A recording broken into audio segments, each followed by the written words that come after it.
Welcome back. Today on the Internet Woodworker, we're going to go ahead and try something I've never done before, and that's make a router bowl. Now, I'm going to make a router bowl for my boss, whose favorite holiday is Halloween. So I'm going to make a Halloween bowl. Now, other podcasts have done router bowls before. This is my attempt at it. There are a couple good podcasts that have done router bowls. Mark Spagnola over at the Wood Whisperer, I'll put a link in for him to watch his podcast. So if you're doing a router bowl, you can watch me screw it up and then go watch him do it correctly. But I decided to do a bat. Now, I went ahead and I bought from Whiteside a bowl bit, right? Now, this is a special bit designed for routing bowls. There is a flat bottom and then kind of an eased to a straight line, which is nice for cutting out the inside of the bowl. Now, you can also get kits that involve templates. Templates come with it. I decided to forgo the template and just got the bit. I took clip art and then modified it to go ahead and work in the router bit world. This is my second attempt at coming up with a pattern. My first attempt, I forgot to take some things into consideration. I'll explain that as we go in and start laying down the template for the router bowl. Now, another thing I've done is here I have glued up. It is basically 4 boards. So I have 2 boards glued up. I ran them through the planer to make sure they're nice and smooth. And then I glued the 2 panels together to make a thicker panel. I'll go ahead then and use this wood for it. So that's curing.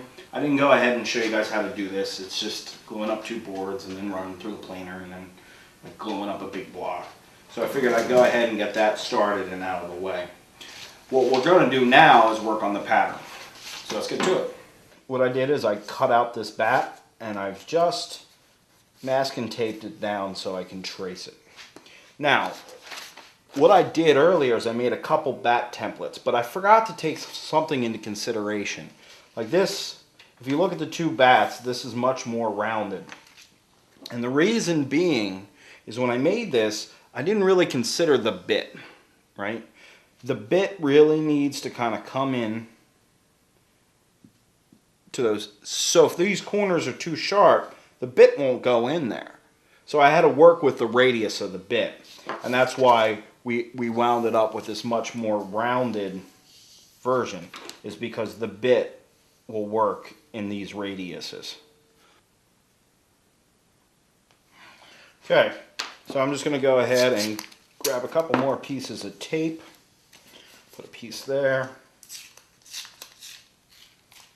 And I'll put a piece there. Doesn't really matter. Just so I can go back and get the spots where the tape was. Take that off. And there's the inner part of the bat.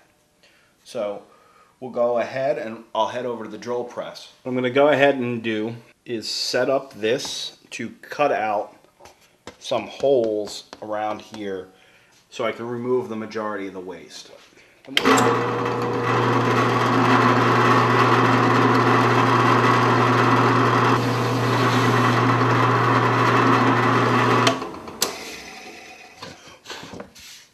So kind of cleaned it out, a little shy of the line. I'll go ahead and do the rest, and then we'll cut the rest of the template out. I'm going to leave the line so I can go ahead and smooth it up with sandpaper.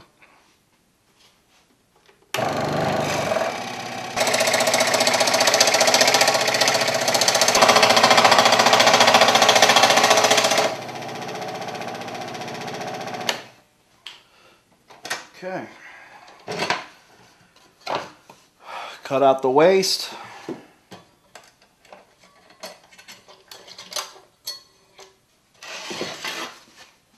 There we go. I just got to go ahead and clean it up. and we'll head back over to the drill press to do some of that. So I laid down a board that I normally use with my drum sander, and this allows me to put the drum sander a little below the surface so I can use the entire surface of the sanding medium. Right? Now, normally I would clamp this, but since the piece is so large, the clamps would get in the way. So I stuck this to the table with double-sided tape. So we go ahead and slip it in, lower it. Let's get started.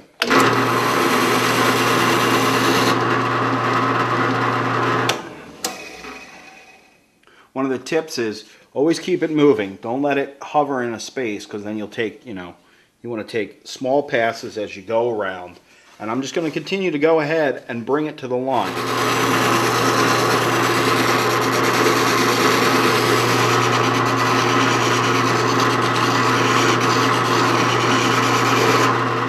I got all I could with the drill press. So now, since I don't have a diameter one, I'm just going to go ahead and do this by hand.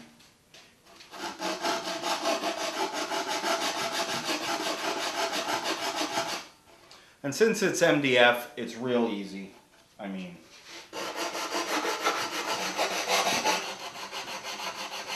okay, just go ahead and keep doing this till everything's smooth, and I'll let the blank dry up overnight, and finish up the template, and we'll move forward tomorrow. So I smoothed everything out. I also took the router bit and just made sure that I could get through with the pattern just by running the bearing around like that. Okay, and everything's good. I mean, everything's nice and smooth, and we have our inner back drawing there. Now, the wood. Here's the wood. It's been curing for a couple days. I'm going to go ahead and unclamp this.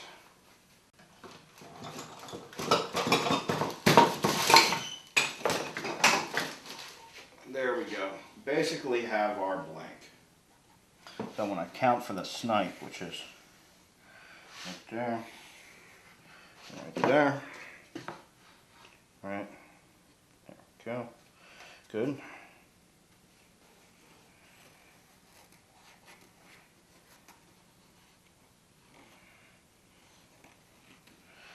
Okay, now I'll go ahead and remove that. Okay, so there we go. There is basic bat drawing. I'm going to go ahead and then do a couple things. First, I'm going to make screw holes in this MDF, and I will actually attach this template. Instead of using double stick tape, I'll go ahead and I'll actually drill it, countersink them so they don't get in the way of the router, and I'll drill this to the blank. I've seen them drill out some of this using a Forstner bit to go ahead and remove some of the material. Well, for this, I only have 1/4 inch MDF. So this bit has to come down pretty far, right? So if you see here, that bit has to take a big bite out of wood that first time, because I need to run this bearing along this template, right? So if I countersink at least enough to allow for this bit to come in and not have such a hard time while I do that first pass. So what I want to do is line up the template, and there we go. All right. So now I will just take that Sharpie, draw some, right? So now I'll go ahead and drill some pilot holes. Okay, so I'm at the drill press. I'm just going to drill these pilot holes.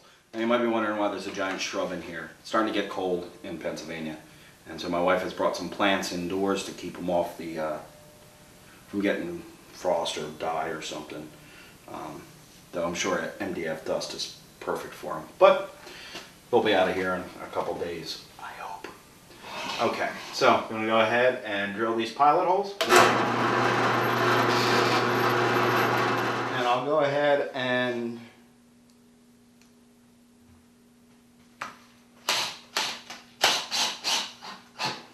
that template is attached, right? And so now I'll just take the whole thing over and I'll go ahead and counterbore some holes on the inside. I could do it with the template attached or without, it doesn't really matter.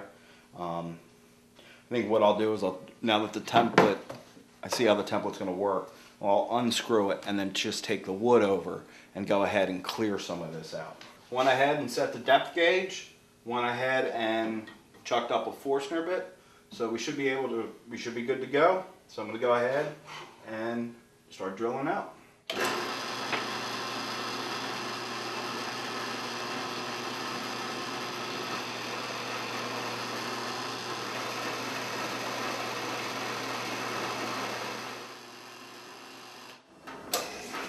Okay. I cleared as much as I could out with the drill press, right? And that'll allow the bit to kind of come in and clean up the rest without having to remove too much. Then I'll lower the bit and we'll clean up and we'll go a little deeper.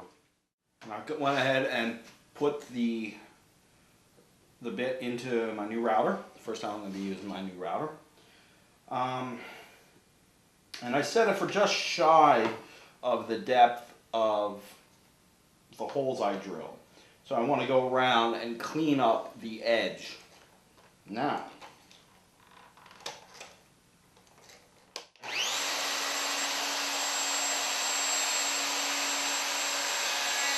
okay.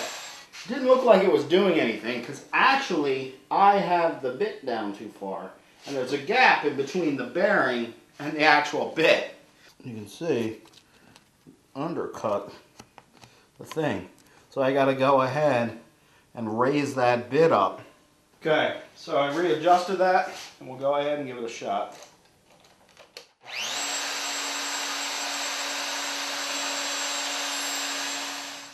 Okay. There we go. That's much better. It does a nice job. Even in the knotty area here, it did a pretty good job. So I'll just keep going and I'll remove more of the area and then I'll lower the bit.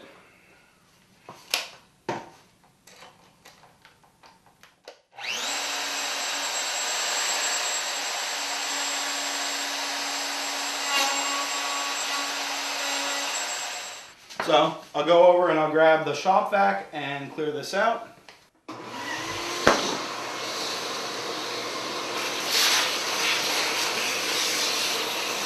I'll go ahead and I'll plunge this down one more stop.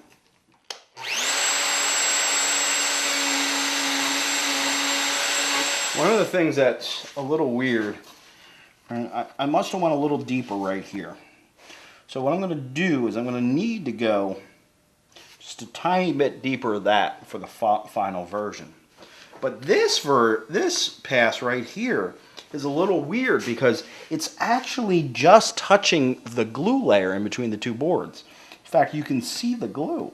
And I'm actually shaving the wood off on top of the glue. It's a little weird.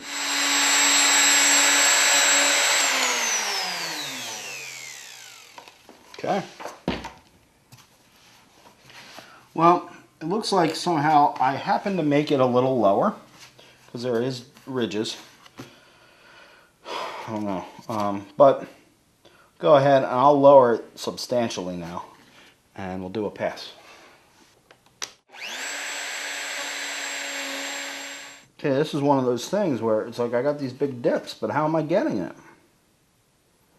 Obviously the bit is coming down much lower, right?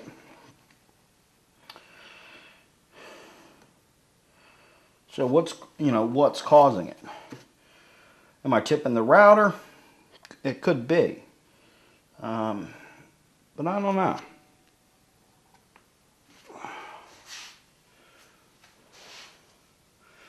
So now what I'm going to do is actually I'm just a little bit down into the second layer. So I'm almost down to where I want to be, right?